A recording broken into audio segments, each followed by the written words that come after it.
So let's discuss today's important topics. Prime Minister Narendra Modi is in China on August 31st and September 1st, that is today. SCO summit was being held at China. Prime Minister already met Chinese President Xi Jinping. Almost 1 hour they have discussed various issues. And the SCO summit is being held at Tianjin, you all know that, the northern city in China. And the SCO summit is being held at the juncture when US-India, US-China relations are unstable. US-India, US-China relations are unstable. In fact, I can tell you, this is Prime Minister Modi's first visit to China after 7 years. In the last 7 years, this is the first visit to China. Particularly in 2020, after Galwan Valley clashes, India-China relations plummeted, and till 2024, Kazan summit in Russia, our relations are not that good, India-China. From last year onwards, we started disengagement and de-escalation with respect to that border area. So, Modi ji, after 7 years, stepped in China, and the crucial juncture is today, Putin, Xi Jinping and Narendra Modi, the three most powerful leaders in the world, they are going to sit on a single table in SCO. And coming to India-China relations. India-China relations are defined by geography and developed through history. India-China relations or Sino-Indian relations are defined by geography and developed through history. Who decided our friendship?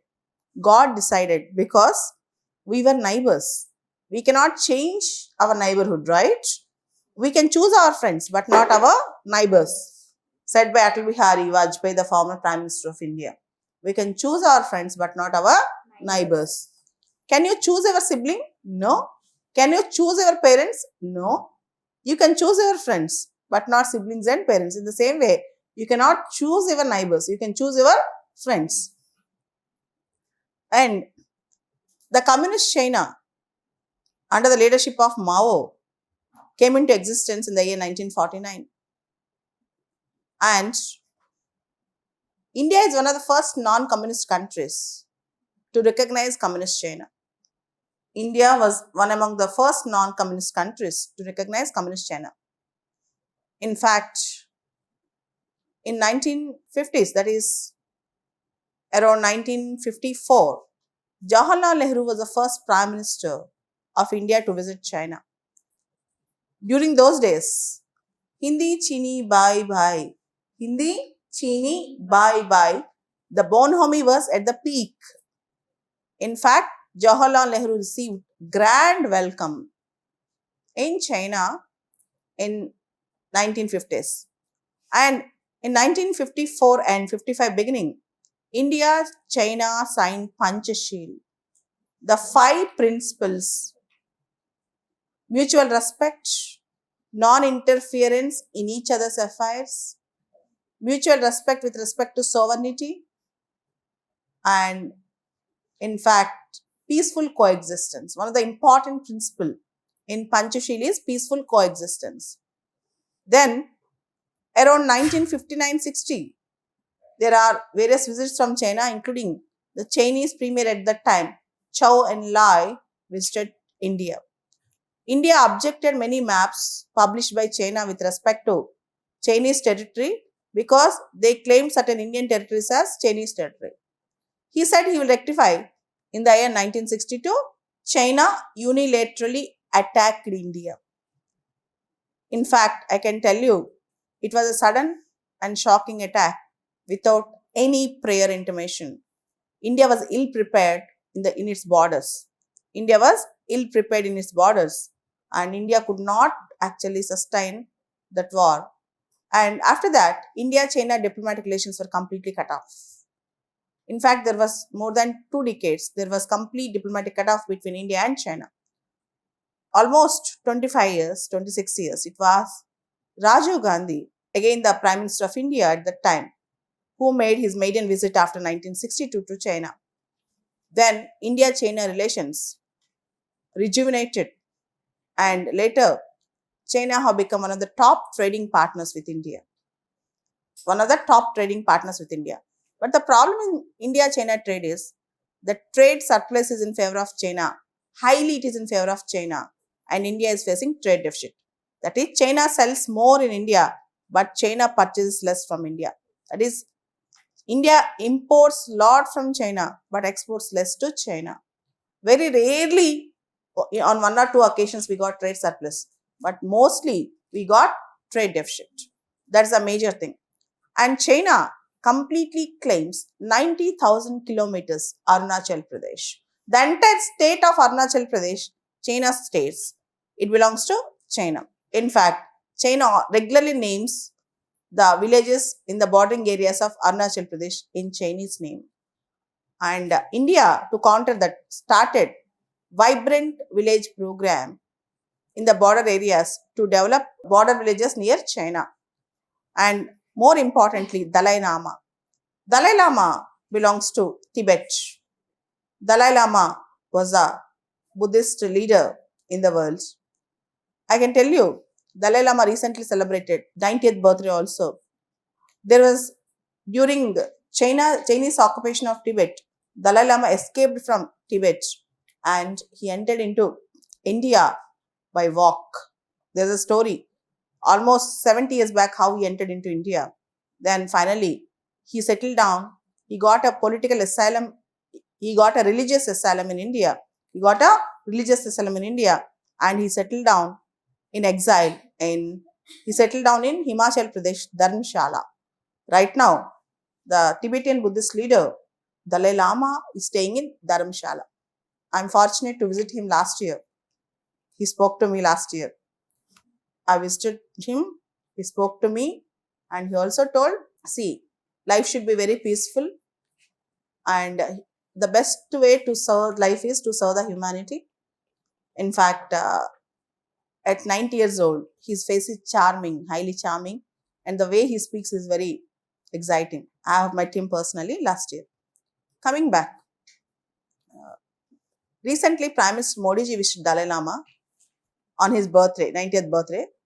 China always objects whenever we give some good wishes to Dalai Lama because China never accepts that Dalai Lama should get refuge or should get some asylum in India.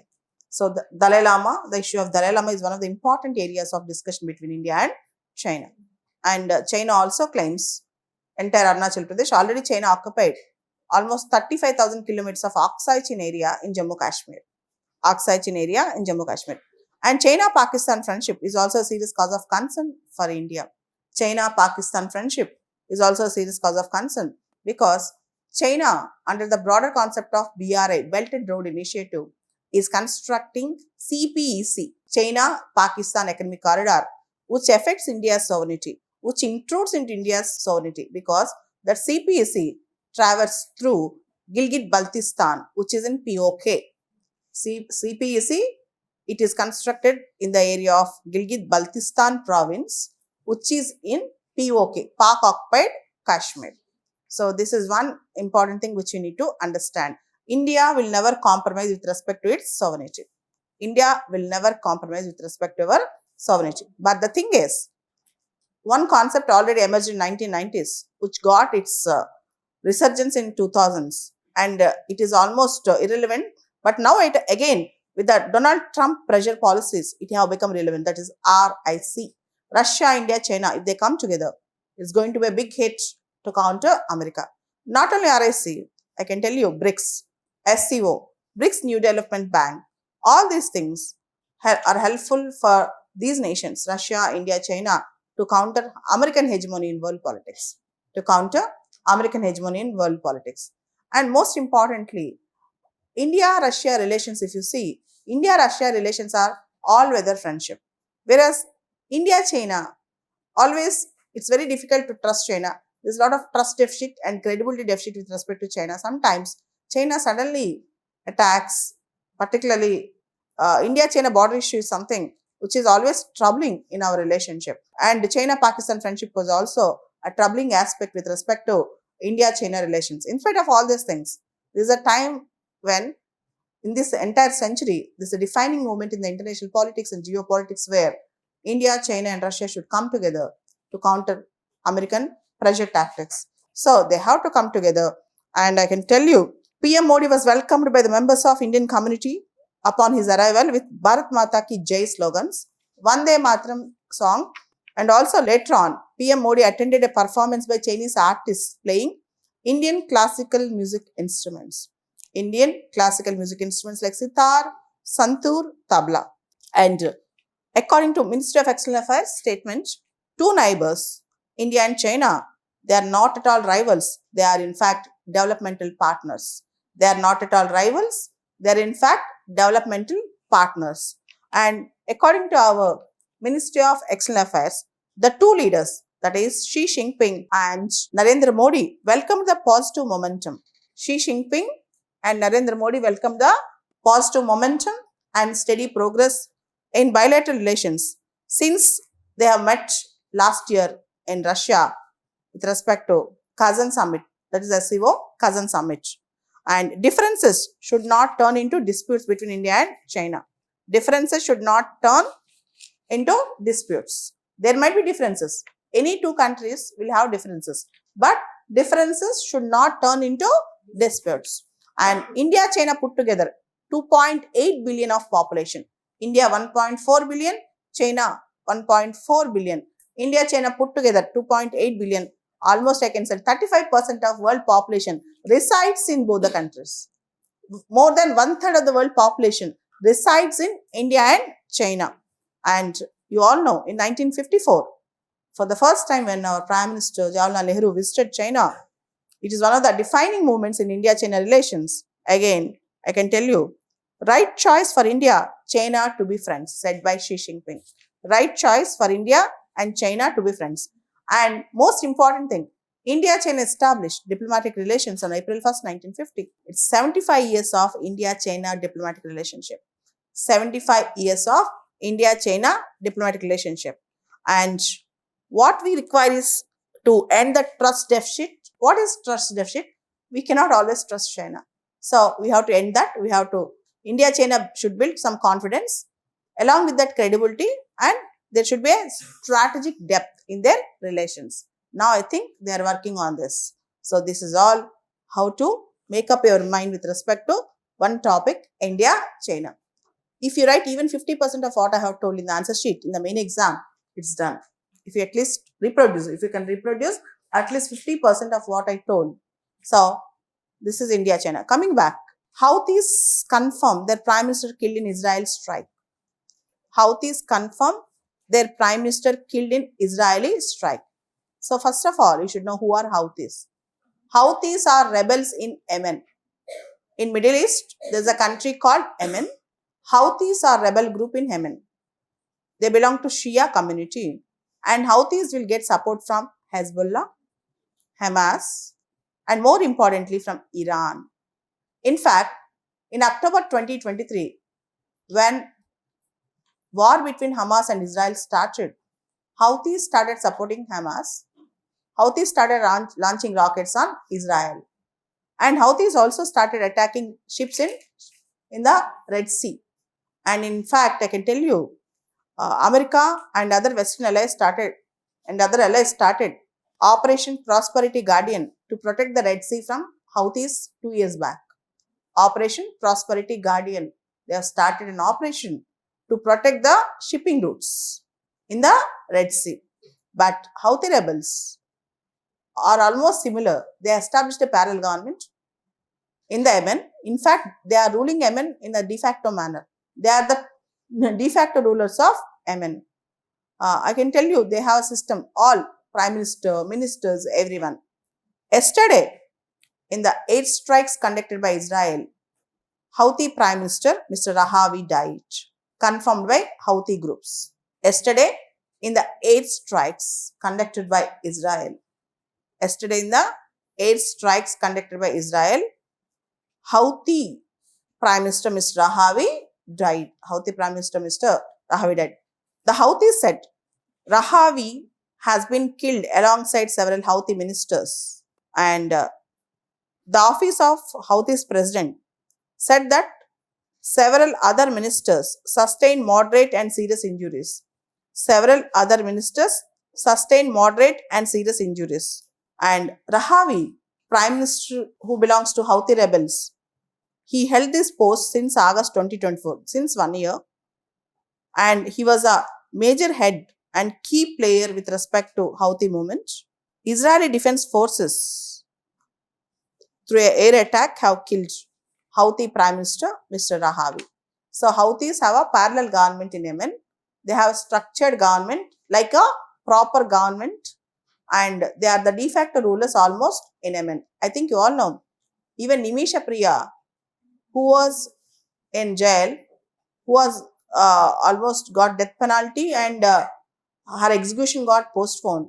She was also under the control of the jail, which was under the control of Houthi rebels. So it is very difficult to convince Houthi rebels. Very, very difficult to convince the Houthi rebels. And the next important news that is coming up. Telangana government passes bills for 42% quotas for BCs in election to local bodies. The Telangana government has paved the way for implementation of 42% reservations to backward classes in the elections to local bodies by passing two bills. It's very important. But I wish to tell you, any reservation in any state which crosses 50% will undergo judicial scrutiny. It will undergo judicial scrutiny. In Mandal judgment, that is Indra Sahani versus Union of India case, the Supreme Court said that reservation should not exceed 50%.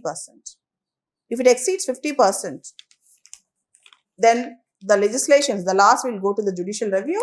Then judiciary will decide whether the law is according to the principles of the constitution or not. Judiciary will decide whether the law will be according to the principles of the constitution or not. So this is a big thing which you need to understand. The next important news that is coming up is, see, thought-provoking news. You have to understand. If America imposes tariffs on Indian goods, if America exerts pressure on India by increasing tariffs and additional tariffs, now from Pepsi to McDonald's, American big companies faces Swadeshi heat amid Donald Trump tariffs on India. A wave of anti-US sentiment has gripped India since American President Donald Trump imposed 50% tariffs on the South Asian nation. The tariffs on India, which were slapped due to its purchase of Russian oil, it is among the highest in the world. 50% tariff is the highest. As a result of this, American multinationals such as Pepsi, Coca-Cola, Subway, KFC, McD's face a threat of being boycotted.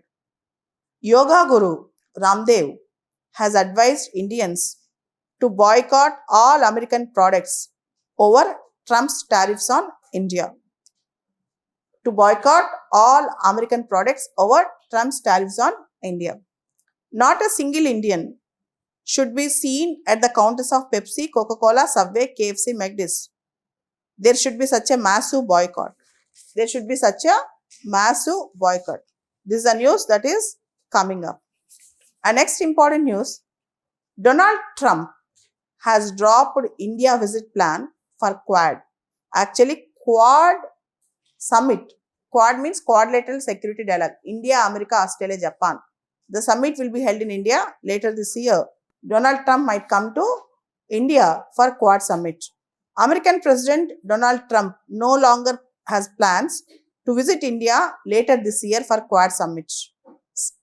The sources from New York Times is saying that there has been no official response from either the America or Indian governments regarding the claims. No official response from America or India regarding the claims that Donald Trump might visit India. So, he might not visit India. So there is a group called Quadrilateral Security Dialogue. Initially, it is only a security dialogue. Now it is working on various fields, and basically many international experts say Quad is established to counter China, particularly Chinese hegemony in Indo-Pacific region. Particularly Chinese hegemony in Indo-Pacific region. In Quad, India, America, Australia, Japan are the members. And most of the Quad members, all these members also participate in joint exercises called Malabar. Malabar joint exercises. This is also very important, which you need to understand. So, Malabar joint exercises. And other important thing, NGO, Educate Girls, wins Raman Magsaysay Award. There is an NGO called Educate Girls, an Indian non-profit organization working to educate unprivileged girls across the country. Educate Girls, an Indian non-profit organization working to educate unprivileged girls across the country, has been named as one of the 3 winners of the Raman Magsaysay Award 2025. Has been named as one of the 3 winners of the Raman Magsaysay Award 2025. Announcing the award for Educate Girls, also known as Foundation to Educate Girls globally. It is also known as Foundation to Educate Girls globally. The Raman Magsaysay Foundation said on Sunday that it was an Indian organization whose groundbreaking work in addressing gender injustice,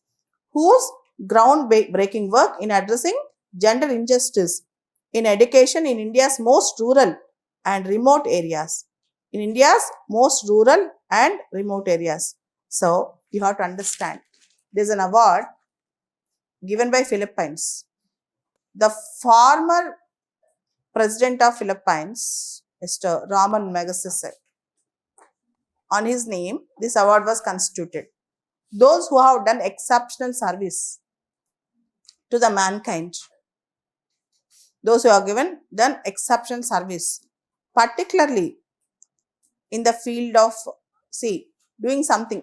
It can be social service, it can be education or environment, anything. So, social service, sometimes public services also, this award is given.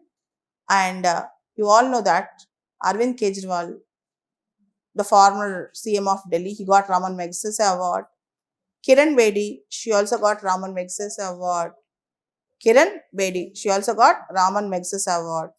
So, kindly find out the Indians who got Raman Magsaysay Award and the details of Raman Magsaysay Award. Okay? So, kindly write a note on Raman Magsaysay Award. This is your task. Kindly make a note on Raman Magsaysay. And coming back,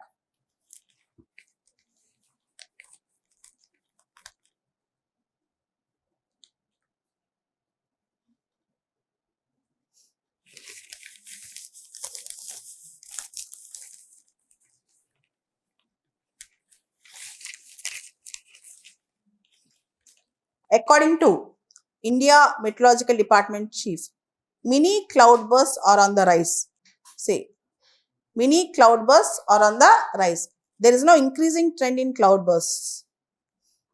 10 centimeters of rain in an hour, or moreover 20 to 30 square kilometers over India in recent years, and they are impossible to forecast. However, there has been number of mini cloudbursts.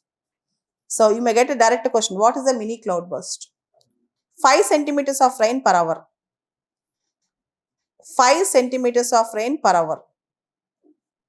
Okay, this is a data given by IMF chief. Mini cloudbursts are on the rise. So, not major cloudbursts, but mini cloudbursts. 5 centimeters of rain in an hour. Okay. So, particularly the extremely active monsoon in northern India that saw large-scale destruction of lives and property in Himachal Pradesh, Jammu Kashmir and Uttarakhand was due to the confluence of several western disturbances. So, again, take down western disturbances. What is a mini cloudburst? What is a western disturbance? You will get a lecture on this. Don't worry about that. I'll tell you. Next, Israel kills Hamas spokesperson. 8 seekers among 43 killed in Gaza city. Israel military announced on Sunday that, Sunday means August 31st, that it killed a long-time spokesperson for Hamas armed wing and also various important key figures in Hamas. Israel airstrikes killed spokesperson of Hamas. So, do you know who is Greta Thunberg? Do you know who is Greta Thunberg? Aid flotilla with Greta Thunberg set sails from Spain for Gaza Strip. See, Greta Thunberg, she was a very famous environmental activist. At your age, I think she is younger than you. She's a very famous environmental activist. Now she wanted to give an aid, support Gaza, people who are suffering in Gaza. So there is a flotilla. A flotilla means a small ship carrying humanitarian aid, and activists including Greta Thunberg left Barcelona on Sunday to break the illegal seas of Gaza.